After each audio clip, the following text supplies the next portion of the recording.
Every major newspaper in the West has written the same story about Xi Jinping. They call him the most powerful Chinese leader since Mao. They call him a dictator. They call him a dangerous strongman reshaping the global order in his own image. But here is what they rarely tell you. Every one of those descriptions reveals as much about the anxieties of the institutions writing them as it does about the man they are trying to define. Tonight on Audio Insight, we step beyond the caricature and into the deeper structure of power that produced him. Pick up any leading Western publication, and you will encounter a familiar portrait. A ruthless authoritarian methodically dismantling any institution capable of constraining him. In this telling, Xi is a solitary figure, driven by personal ambition, exploiting the machinery of the Communist Party to entrench himself as unchallengeable and irreplaceable. The anti-corruption campaign becomes a purge. The abolition of term limits becomes a naked power grab. Ideology is dismissed as cover. Institutions are reduced to tools. The man, we are told, is the story. But before he was described as a dictator, before he was even a politician, Xi Jinping was a 15-year-old boy sent to live in a cave dwelling in one of the poorest counties in China. In 1969, during Mao's Cultural Revolution, he arrived in Liangjiahe, a remote village in Shanxi province without electricity, without modern infrastructure, carved into the yellow earth of the Los Plateau. For a teenager from a politically prominent Beijing family, whose father, Xi Jinping, had already been purged, this was not just exile. It was political vulnerability at its most dangerous. He stayed. He worked the fields. He carried wheat across steep hillsides. He applied repeatedly to join the Communist Party, despite the party having destroyed his family's standing. Eventually, he was accepted. He became the village party secretary, his first leadership role, managing a community defined by scarcity and hardship. That experience, lived at the bottom of China's economic ladder, would later become central to his political identity. From there, his ascent was neither swift nor theatrical. It was incremental, bureaucratic, methodical. Over 4 decades, he moved from village secretary to county official, from city administrator to governor of Fujian province, from party secretary of Zhejiang, one of China's most dynamic economic engines, to party secretary of Shanghai. Each promotion required measurable performance: GDP growth, social stability, poverty alleviation metrics, environmental management targets. By the time he reached the Politburo Standing Committee and became General Secretary of the Communist Party in 2012, he had spent 40 years being evaluated within a system that defines itself as meritocratic. This biographical trajectory matters, not as sentimental narrative but as analytical context. Xi did not seize power through revolutionary violence or charismatic insurgency. He was selected by the system, shaped by it, tested by it, elevated because the party's internal mechanisms determined he was suited to confront the challenges it faced at a critical juncture. To understand Xi, you must resist a deeply Western instinct: the personalization of power. Western political culture, shaped by monarchy, revolution, and the Enlightenment, frames politics through individual psychology. Who is the leader? What are his ambitions? What does he believe? This lens works well in electoral democracies built around personality-driven campaigns. Applied mechanically to China, it distorts. According to analyst Eric Lee, the common Western portrait is structurally backward. It mistakes the vehicle for the driver. Xi did not rise despite the Communist Party's internal problems. He rose because of them. He was chosen at a moment when the party had diagnosed its own institutional decay and concluded that incremental management was no longer sufficient. When Xi assumed leadership in 2012, China was not on the verge of collapse. Growth remained strong. Infrastructure was expanding. But beneath the surface lay a quieter crisis: institutional corrosion. The decade under Hu Jintao had emphasized collective leadership and consensus. Over time, that consensus drifted into paralysis. Difficult reforms were deferred. Powerful factions hardened. The party became bloated, internally fragmented, and increasingly vulnerable to systemic corruption. Corruption was not peripheral, it was structural. Senior officials and their families accumulated vast fortunes through land deals, state-owned enterprise manipulation, and patronage networks.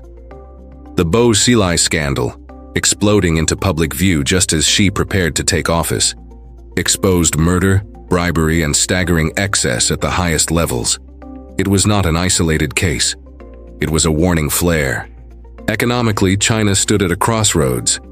The export-led model that had powered decades of double-digit growth was reaching structural limits. Labor costs were rising. Global demand was softening after the 2008 financial crisis. The so-called middle-income trap loomed, a fate that had stalled many developing economies. At the same time, inequality had widened dramatically. The Gini coefficient had surged. Public anger over official corruption simmered across social media platforms, even within a censored digital ecosystem. The party understood something fundamental. Legitimacy in China does not derive from elections. It derives from performance. Deliver growth, maintain stability, improve living standards, fail, and the mandate erodes. This is not metaphorical. It echoes the ancient concept of the mandate of heaven, an operating principle embedded in Chinese political consciousness for 2 millennia. Xi's rise must be seen against that backdrop. He was not entering a stable system to indulge personal ambition. He was stepping into a structure that feared internal decay more than external pressure. The leadership question was not simply who should rule. It was what kind of authority was required to reimpose discipline, restore credibility, and navigate an increasingly hostile global environment.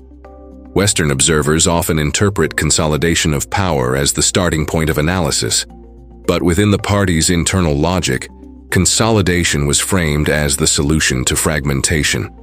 Whether that solution creates new risks is a separate and serious question, but the diagnosis came first. This is the context often missing from headlines: a 40-year bureaucratic ascent, a party confronting systemic corruption, an economy facing structural transition, a political culture that equates legitimacy with performance, not procedure. Remove that context, and Xi becomes a caricature. Restore it, and he becomes something more complicated and more strategically consequential. The story is not about a man alone. It is about a system that selected him. At a moment it believed decisive action was essential. Understanding that difference is not an exercise in sympathy. It is a prerequisite for clear analysis in an era when miscalculation between great powers carries historic consequences. When Xi Jinping launched his anti-corruption campaign in 2012, it moved with a speed and scale that stunned even seasoned insiders. Within months, investigations reached into ministries, state-owned enterprises, provincial governments, and eventually into the highest echelons of the military and the party itself. The slogan was simple and ruthless: strike both tigers and flies. No rank would guarantee immunity. Western coverage framed the campaign primarily as a political purge, a systematic elimination of rivals under the banner of reform. It is true that many of those removed were aligned with competing factions. Politics in any system involves power consolidation. But that explanation alone cannot account for the breadth of the campaign. Over 1 million officials were investigated or disciplined between 2012 and 2022. Senior figures once considered untouchable were prosecuted publicly. The sums exposed were not symbolic. They were staggering. Fortunes accumulated through land seizures, procurement manipulation, and control over state capital flows. China's economic scale had grown so rapidly that opportunities for rent-seeking multiplied faster than regulatory mechanisms could contain them. By 2012, China was the world's second-largest economy. Its foreign exchange reserves exceeded $3 trillion. Massive infrastructure projects, high-speed rail, ports, urban development, generated immense financial flows. Without internal discipline, such flows create structural vulnerability. Corruption was no longer an ethical issue alone. It was a systemic risk to growth and social stability. Ordinary citizens felt it in daily life. Hospital bribes, school admission fees, business licenses contingent on personal connections.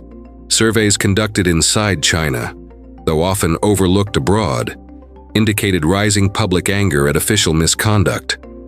For a party whose legitimacy rests on performance rather than ballots, this trend was existential. If corruption hollowed out trust, economic success would not compensate. The anti-corruption drive therefore operated on two levels simultaneously. It neutralized political opponents and reasserted central authority, but it also restored a measure of credibility to state institutions. Local officials became more cautious. Extravagant banquets disappeared. Luxury watch displays faded from public view. While corruption did not vanish, it rarely does in any system. The visible excess was sharply curtailed. For many citizens, interactions with bureaucrats became less predatory. That perception mattered. But consolidation did not stop there. In 2018, China abolished presidential term limits. To Western observers, this confirmed their darkest suspicions.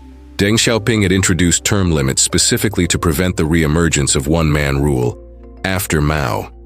Removing them appeared to reverse decades of institutional restraint. Yet from Beijing's internal perspective, the calculus was framed differently.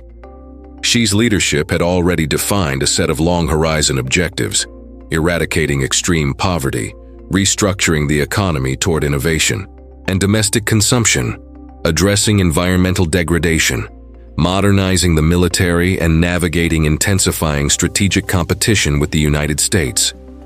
These were not 5-year plans. They were generational transitions. Consider the economic transformation underway. China sought to shift from low-cost manufacturing to high-tech production, semiconductors, artificial intelligence, renewable energy. This meant confronting dependency on foreign technology supply chains. U.S. export controls, especially after 2018, accelerated that urgency. A 10-year leadership horizon, some within the system argued, might incentivize short-termism in the face of structural confrontation. Similarly, the Poverty Alleviation Campaign, declared complete in 2020, lifted nearly 100 million people above the extreme poverty line by official counts. Whether one debates definitions or metrics, the scale was historic. It required centralized coordination across provinces, data tracking at the village level, and direct accountability mechanisms. Xi tied his political legitimacy to its success. Environmental policy offered another test. China had become the world's largest emitter of carbon dioxide, yet it also became the largest investor in renewable energy. Commitments to peak emissions before 2030 and achieve carbon neutrality by 2060 signaled recognition that ecological degradation threatened long-term stability. These objectives demanded policy continuity across decades. None of this eliminates the risk inherent in concentrated power. A system that weakens succession norms trades predictability for continuity. If leadership proves effective, stability follows. If misjudgments compound, correction mechanisms become more complex. This is the structural gamble embedded in the 2018 decision. What Western analysis often misses is that Xi's authority, while formidable, remains embedded within party structures. He did not dismantle the Communist Party, he strengthened it. Party committees were embedded more deeply into private firms and state enterprises alike. Ideological education intensified. The message was unmistakable. The party leads everything. To critics, this signals repression. To supporters inside China, it signals coherence. In a country of 1.4 billion people, with vast regional disparities and historical memories of fragmentation, unity is not abstract rhetoric, it is a governing imperative. The chaos of the Cultural Revolution remains within living memory. So does the collapse of the Soviet Union, studied obsessively by Chinese officials as a case study in systemic disintegration. Public opinion within China is complex and cannot be reduced to propaganda or fear. Independent polling is limited, but observable indicators, consumer confidence during peak growth years, patriotic mobilization during external crises, online discourse patterns, suggest genuine support for stability and national resurgence. Xi's framing of the great rejuvenation of the Chinese nation resonates not merely as ideology, but as historical restoration. At the same time, pressures are mounting. Economic growth has slowed from double digits to mid-single digits. The property sector crisis exposed over-leveraged developers and fragile local government financing. Youth unemployment surged before official reporting methods were revised. Demographic decline has begun, with population shrinking after decades of expansion. These are not trivial headwinds. Xi's leadership now confronts a different phase, managing slower growth while sustaining social expectations shaped by rapid prosperity. The geopolitical environment has hardened. Strategic competition with the United States spans trade, technology, military posture, and narrative framing. Sanctions, tariffs, and supply chain realignments form part of an emerging global bifurcation. In this environment, caricature becomes dangerous. If policymakers in Washington view Xi solely as a reckless autocrat seeking domination, strategy will skew toward containment and escalation. If Beijing views the United States as irreversibly hostile, compromise narrows. Mutual misreading accelerates risk. The reality is more layered. Xi is neither a cartoon tyrant nor a benign technocrat. He is the product of a disciplined institutional system confronting structural pressures at home and abroad. His consolidation of authority has delivered decisive campaigns and sharpened national direction. It has also concentrated risk. The deeper question is not whether he wields power. He does. The question is how that power interacts with the institutional logic of the Communist Party and the historical psychology of a civilization determined never again to experience weakness on foreign terms. That brings us to the final dimension. Western narratives often underweight the historical memory shaping China's national project. To understand Xi Jinping's political psychology, you must understand the memory architecture of modern China. This is not rhetorical flourish.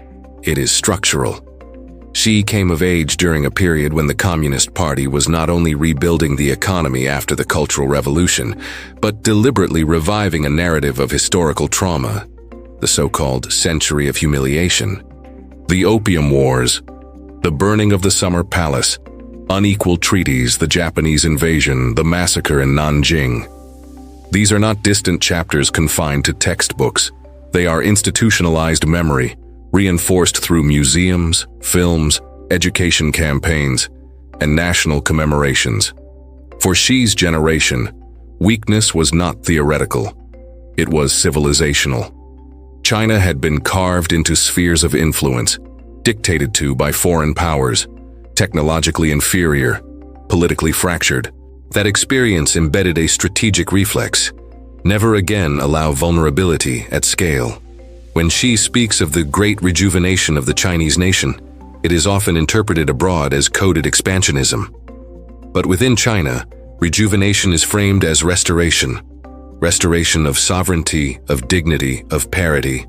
Not necessarily global domination, but insulation against subordination. The distinction is subtle yet critical. A state pursuing expansion behaves differently from a state determined to prevent humiliation from recurring. This psychology shapes Beijing's posture on what it calls core interests. Taiwan is not viewed merely as territory. It is the unfinished business of civil war and national fragmentation. Hong Kong is not seen simply as a financial hub. It represents the legacy of unequal treaties imposed at gunpoint. The South China Sea is not only a trade route. It is perceived as strategic depth in a region historically penetrated by foreign navies. Western analysts often critique these policies on legal or normative grounds, and such critiques deserve examination. But without acknowledging the historical lens through which Beijing interprets them, analysis remains incomplete. A civilization that internalizes a century of imposed weakness will default toward vigilance, sometimes overcorrection. Xi's tenure has amplified this vigilance. Military modernization accelerated dramatically. China's defense budget has more than doubled over the past decade, though still trailing US levels. Naval expansion has produced the world's largest fleet by ship count. Investments in hypersonic weapons, cyber capabilities, and space assets signal preparation for deterrence in a contested technological domain. The Belt and Road Initiative extended infrastructure financing across Asia, Africa, and parts of Europe, both an economic strategy and a geopolitical signal. Critics argue these moves reflect ambition for dominance. Chinese officials frame them as insurance against encirclement. Both narratives coexist, and both influence global reaction. Economically, China's ambitions are equally transformative. It seeks leadership in electric vehicles, renewable energy, telecommunications, biotechnology, and advanced manufacturing. State support for domestic champions has drawn accusations of unfair competition. Yet from Beijing's perspective, technological self-sufficiency is no longer optional. U.S. export restrictions on semiconductors reinforced the perception that dependency equals vulnerability. This dynamic has triggered what some economists call de-risking, others call decoupling. Supply chains are reconfiguring, trade flows are adjusting, multinational corporations weigh political risk alongside profit margins. The International Monetary Fund has warned that sustained fragmentation could shave percentage points off global GDP over time. In other words, strategic mistrust now carries measurable economic cost. Inside China, Xi faces the dual mandate of sustaining growth while maintaining political cohesion. The property market correction exposed structural debt among developers and local governments reliant on land sales. Youth unemployment has tested urban confidence. Demographic decline raises long-term productivity concerns. Each challenge intersects with the broader goal of national rejuvenation. Slower growth complicates public expectations built during decades of rapid expansion, and yet public sentiment remains layered. National pride has risen alongside China's global visibility. Space missions, high-speed rail networks, digital payment systems, and poverty alleviation campaigns reinforce a sense of collective achievement. Many citizens view external criticism as strategic containment rather than neutral observation. This perception strengthens domestic unity during external disputes. None of this eliminates risk. Concentrated authority can produce strategic clarity, but it can also suppress internal dissent that might otherwise refine policy. A system highly dependent on one leader's judgment becomes vulnerable to miscalculation, particularly in moments of crisis. History offers examples across civilizations where overconfidence met unintended escalation. The danger, however, is compounded by misinterpretation abroad. If Washington treats Beijing's actions as purely expansionist aggression, deterrence strategies may intensify unnecessarily. If Beijing interprets every alliance move in Asia as encirclement, reciprocal suspicion hardens. Security dilemmas thrive on mirror imaging. Xi Jinping is not Mao reborn, nor is he a transitional bureaucrat.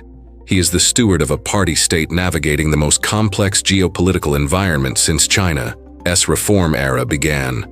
His consolidation of authority reflects both institutional calculation and personal conviction.